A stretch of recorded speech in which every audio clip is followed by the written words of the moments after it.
একটি স্পর্শকাতর ভিডিও ফাঁস হওয়ার পর মুহূর্তেই তা ভাইরাল হয়। আর এমন ঘটনায় নড়েচড়ে ওঠে মধ্যপ্রাচ্যের রাজনৈতিক ভারসাম্য।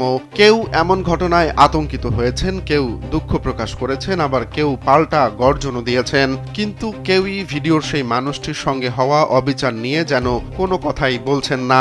এক নিরস্ত্র ফিলিস্তিনি বন্দীকে নির্মমভাবে নির্যাতন করার বিচার চাওয়ার বদলে সবাই ব্যস্ত হয়ে পড়েছে কে এবং কেন ভিডিওটি ফাঁস করেছে তা নিয়ে। জানা যায়, ইসরায়েলের সামরিক আটক কেন্দ্র স্তেত তেইমানে 2024 সালের 5 জুলাই নারকীয় অপরাধ সংঘটিত হয়।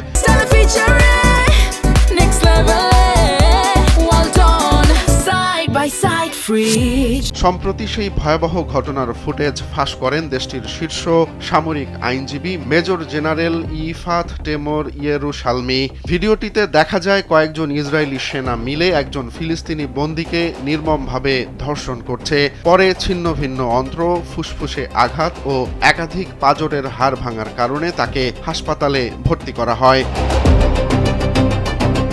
কিন্তু ঘটনার ভয়াবহতা নিয়ে আলোচনার বদলে এখন সবাই ব্যস্ত হয়ে পড়েছেন ভিডিওটি ফাঁস করে দেয়া টোমের ইয়ারুশালমিকে নিয়ে।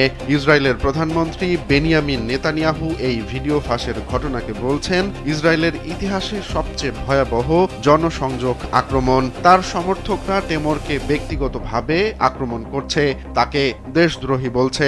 অন্যদিকে দেশটির প্রতিরক্ষা মন্ত্রী ইসরায়েল কাটস ভিডিও ফাঁসের ঘটনাকে বলছেন রক্ত অপবাদ। এদিকে ভিডিও ফাঁস করার পর টেমর ইয়েরুশালমি নিজেই গত 1 নভেম্বর পদত্যাগ করেন। এ সময় ইয়েরুশালমি স্বীকার করেন যে ভিডিওটি তিনি ফাঁস করেছেন, আর এর কয়েক ঘন্টা পরেই তিনি নিখোঁজ হন। পরে সন্দেহভাজন একটি আত্মহত্যার নোটের সূত্র ধরে পুলিশ তাকে খুঁজে বের করে। কিন্তু মজার বিষয় হলো, ইসরায়েলি কর্তৃপক্ষ তাকে আটক করেছে প্রতারণা, বিশ্বাসভঙ্গ, বিচার প্রক্রিয়ায় বাধা ও ক্ষমতার অপব্যবহার করার অভিযোগে। তবে যে ঘটনার কারণে এসব কিছু করা হয়েছে সেই ধর্ষণের তদন্তই এখন আড়ালে চলে গেছে। অভিযুক্ত 5 সেনার বিরুদ্ধে নৃশংস নির্যাতনের পর ধর্ষণের অভিযোগ এখন অনেকটাই হালকা করে দেখা হচ্ছে। এ সময় দেখা যায় অভিযুক্ত সেনারা নিজেদের মুখ ঢেকে আদালতে হাজির হন এবং নিজেদেরকে দেশপ্রেমিক সেনা হিসেবে দাবি করেন। ধর্ষণের ঘটনাটিকে তারা দেশ রক্ষার কাজ হিসেবে বর্ণনা করে নিজেদেরকে নির্দোষ দাবি করেন।